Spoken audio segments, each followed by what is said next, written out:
네, 주말 사이에 미국과 중국에서 중요한 지표들이 발표가 됐습니다. 미국의 고용 지표가 호조를 보여주면서 9월의 금리 인상에 다시 한 번 더 힘을 실어주는 모습이었고요. 또 중국에서는 물가 지표가 다소 위축이 되면서 증시에 영향을 미칠 것으로 판단되고 있습니다. 자세한 흐름들 확인해 볼까요? 네, 말 그대로 G2 국가들입니다. 세계 최대 경제 대국인 미국과 그 뒤를 잇따르는 중국에서 경제 지표들이 잇따라 나왔는데요. 이 같은 흐름들을 어떻게 분석해 보면 좋을지 먼저 미국의 7월 고용 지표부터 확인해 보도록 하죠. MTN의 김정을 연구위원 모시고 이야기 나눠보도록 하겠습니다. 위원님.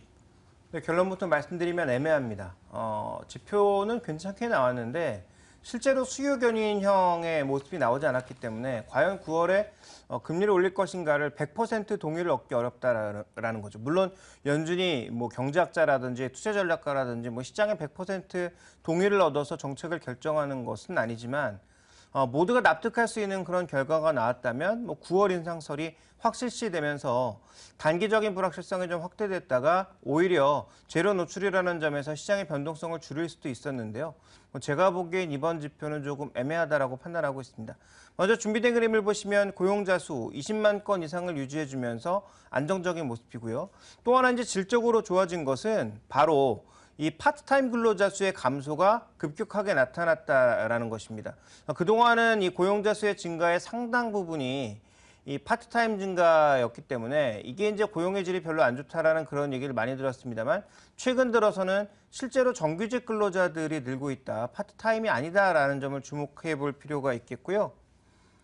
산업별로도 지금 봤을 때 정부가 고용을 크게 늘리지 않고 있는 이 구간에서도 민간 고용의 증가가 꾸준하게 나타나고 있다. 그러니까 지금 산업별로 가장 안 좋은 걸 보면 광업 쪽, 그러니까 우리가 흔히 얘기하는 이제 셰일가스 쪽 이쪽만 7개월째 감소하고 있을 뿐 나머지 쪽에서는 전반적으로 모두 회복세를 보이더라. 특히 건설 부분에서도 회복세를 나타내고 있고 제조업도 괜찮고 서비스업은 탄력이 줄어들었지만 그래도 20만 건 이상을 유지해주고 있는 그런 질적인 모습이 나타나고 있더라라고 보여지지만 방금 말씀드렸다시피 지금 미국의 소비가 빠르게 증가하지 않고 있고요. 특히 제조업 관련 소비가 크게 늘지 않고 있는 상황인데요.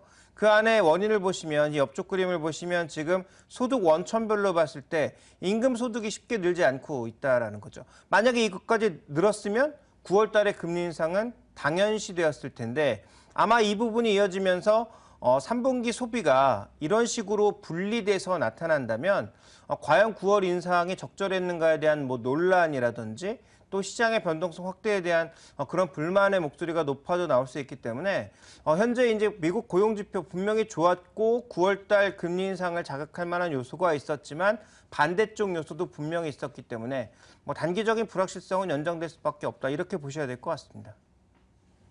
네, 고용 지표가 양적으로도 질적으로도 개선세를 보여줬다는 점, 이 점만 생각을 했을 땐 당연히 호재로 작용할 수밖에 없습니다. 하지만 이게 시장에 미치는 영향을 생각했을 땐 그리 달갑지만은 않은데요. 그와 함께 중국에서도 물가 지표가 발표가 됐습니다. 물가뿐만 아니라 대부분 지표들이 중국은 올해 들어서 부진한 모습을 보여주고 있는데 말도 많고 탈도 많은 중국의 지표들 어떻게 바라봐야 될까요?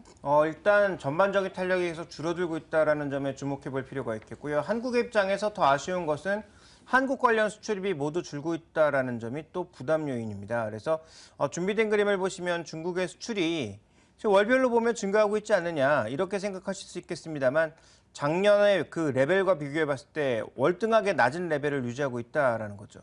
그러니까 지금 국가별로 보면 한국과 브라질, 호주는 크게 줄었고요. 반대로 미국과 아세안, 인도는 소폭 늘었습니다. 그러니까 한국이나 브라질, 호주 이런 국가에서는 10%에서 5%가량 줄고 반대로 늘어난 미국이나 아세안, 인도는 1% 정도씩 증가했기 때문에 전체 수출액은 감소했고요. 수입 같은 경우에는 지금 원자재 가격이 폭락했기 때문에 지금 레벨 자체가 작년에 비해서 크게 줄어들고 있는 상황입니다. 그래서 이런 레벨 다운 자체가 긍정적으로 해석해 볼 수도 있겠습니다만 그렇게 긍정적이지 않은 것은 그만큼 경제 활성화 관련된 부분에 있어서 경제가 수요 견인을 하지 못하고 있기 때문에 이런 부분들이 나타나는 거 아니냐 생각해 볼 수 있는 상황이고요.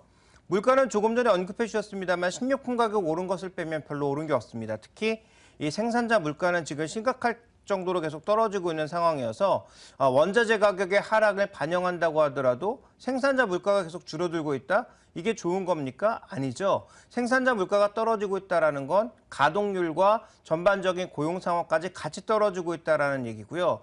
앞으로 이제 이 물가가 더 떨어진다라고 생각하면 중국의 제조업이 공장을 돌릴 이유가 없는 거죠. 왜? 앞으로 더 낮게 제품 가격을 만들어서 더 원가를 낮출 수 있는데 왜 지금 만들어야 됩니까? 수요도 안 따라주는데. 그러니까 현재 이런 구간으로 본다면 중국의 전반적인 수출입 동향은 굉장히 좋지 않았고 물가도 마찬가지의 흐름을 보여주고 있다. 그래서 우리는 당연히 필연적으로 중국이 뭔가 부양책을 쓰지 않겠느냐 이런 부분들을 생각해 볼 수 있겠는데 그렇지만 우리 증시 내에서는 과연 이 부분이 의미 있게 다가올 수 있을지는 좀 고민이 필요합니다.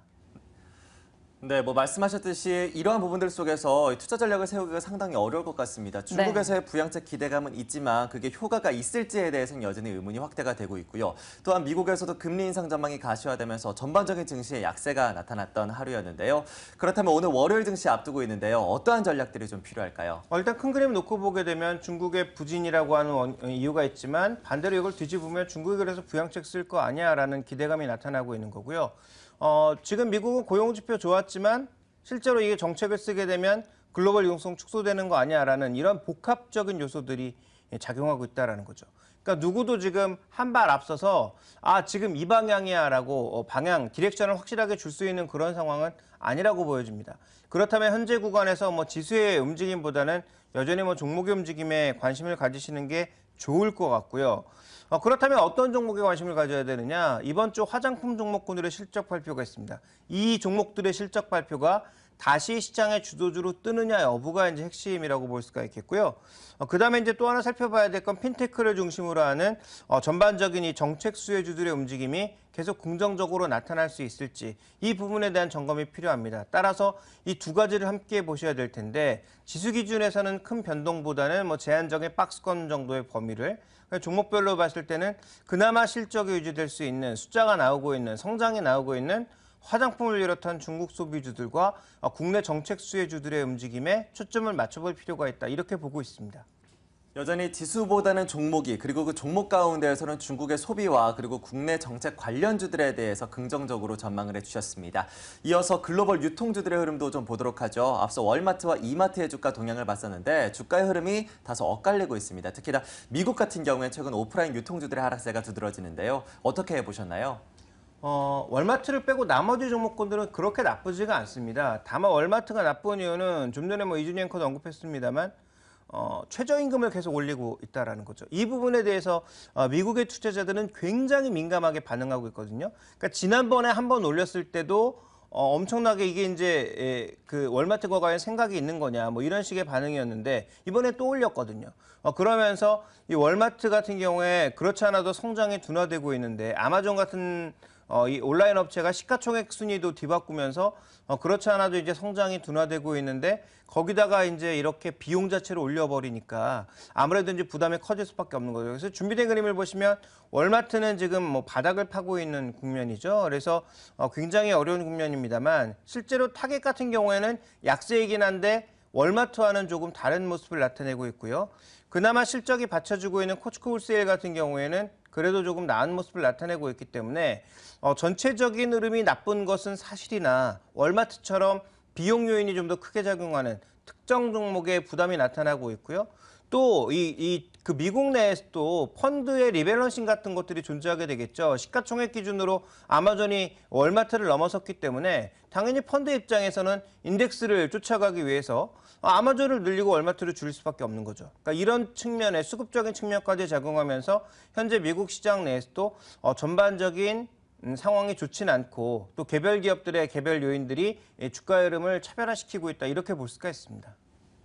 네, 아마존의 독주가 다른 기업들에는 악영향을 미치고 있습니다. 국내 기업들도 마찬가지인데요. 점점 더 오프라인 시장의 확대가 줄어들고 있는 상황입니다. 메르스 여파도 이겨내기가 힘겨운 상황이었는데요. 어떻게 바라봐야 될까요? 일단 그 국내 대형마트 같은 경우에는 메르스와 관련된 흐름이 2분기에 대부분 반영되고 3분기부터는 조금 나아지는 모습을 나타내고 있기 때문에 결국 하반기 실적이 회복된다라는 것은 기본적인 전제로 깔고 가야 됩니다. 그러면 기본적으로 실적은 회복되는데 그럼 이 실적 회복에 추가적인 성장 동인이 있으면 아마 밸류에이션 플러스 알파가 있을 거고 만약에 그 부분이 없다면 그냥 밸류에이션의 낙폭을 줄이는 정도 그래서 우리가 흔히 생각하는 뭐 시장 평균 밸류에이션이나 업종 평균 밸류에이션 정도까지 회복하는 정도로 봐야 되는 거죠. 그런데 이마트는 월마트와는 달리 성장 요인이 존재하고 있다는 점을 주목해 볼 필요가 있습니다. 먼저 준비된 그림을 보시면 트레이더스라고 하는 이 창고형 할인 매장이 최근에 매출과 영업이익률이 늘고 있습니다. 그래서 이마트 자체는 성장이 정체되어 있지만 트레이더스를 중심으로 성장하고 있고 이마트타운의 성공이 의외로 화제가 되고 있다는 점을 우리가 주목해 볼 필요가 있겠고요. 그 다음에 지금 품목별로 온라인 침투율을 보시면 뭐 전자제품, 가전제품 이런 것들은 이미 뭐 온라인 침투율이 거의 최고 수준이죠. 왜냐하면 실제로 온라인과 오프라인의 품질 차이가 별로 없거든요. 그런데 우리 지금 보시면 신선식품 같은 것들은 거의 바닥 수준입니다. 왜 바닥 수준이냐? 직접 믿을 수가 없기 때문에 눈으로 보고 사겠다라는 심리가 존재하는 거죠. 그런데 이마트와 같은 대형마트가 품질을 보장해 준다면 아무래도 사람들의 신뢰도가 올라가기 때문에 실제적으로 온라인 쪽에 객단가가 올라가고 있는 이 흐름, 그리고 온라인 시장에 성장하고 있는 이 흐름, 거기다가 온라인 시장에서의 상당 부분을 식료품, 신선식품이 담당하고 있다는 것을 주목해 볼 필요가 있습니다. 다른 이제 핫딜 뭐 이런 것도 굉장히 싸게 팔고 있는 슈설 커머스 같은 경우에는 신선식품 못 하거든요. 왜냐하면 이 유통과 재고를 관리하는 것 자체가 쉬운 일이 아니기 때문에 못하고 대부분 이제 가공식품 같은 것들, 장기 보관이 가능한 것들을 하게 되는데 이마트는 지금 이게 가능하다라는 거죠. 신선식품의 유통 자체가 가능하다라는 것입니다. 어차피 온라인 모바일화 점점 되고 있는 상황 속에서 그렇다면 앞으로 대형마트의 성장은 오히려 온라인몰 쪽, 그리고 트레이더스와 같은 이마트타운과 같은 이런 쪽에서 일부 성장이 나타날 수 있기 때문에 기본적으로 실적 회복을 전제로 깔고 거기다가 플러스 알파 요인, 트레이더스나 이마트타운이나 아니면 온라인몰의 성장 같은 것들이 더해진다면 이마트는 주가의 추가적인 성장이 나타날 가능성이 있지 않을까 이렇게 볼 수 있는 거고요. 다만 뭐 이렇게 큰 폭의 상승보다는 현재 지금 한 24만 원 정도의 주가 흐름 보여주고 있는데 뭐 30만 원 내까지의 반등 정도는 충분히 고려할 수 있지 않나. 그래서 투자 전략상으로도 저는 뭐 저가 매수, 현재 구간에서의 매수도 가능하지 않나 이렇게 분석하고 있습니다. 네, 메르스 여파 이후 하반기 회복은 일단 전제를 깔고 가야 된다라는 이야기를 주셨네요. 그리고 네. 또 다른 사업 부문에서의 성장도 보여주고 있기 때문에 조정 시에는 매수 관점, 그렇지만 수익률은 그리 높지 않을 수도 있다라는 이야기까지 전해주셨습니다. 이렇게 해서 국내외 이슈들 모두 다 종합해봤고요. 이어서 이제 우리 시장에 대한 전략도 세워보도록 하죠. 네, 글로벌 증시가 하락세를 시현하면서 오늘 우리 증시에 대한 부담감이 큰 상황에서 시작하게 될 텐데 어떻게 전략을 세워봐야 될지 미리 고민해 보도록 하겠습니다. 오늘장 선전략 함께 하시죠.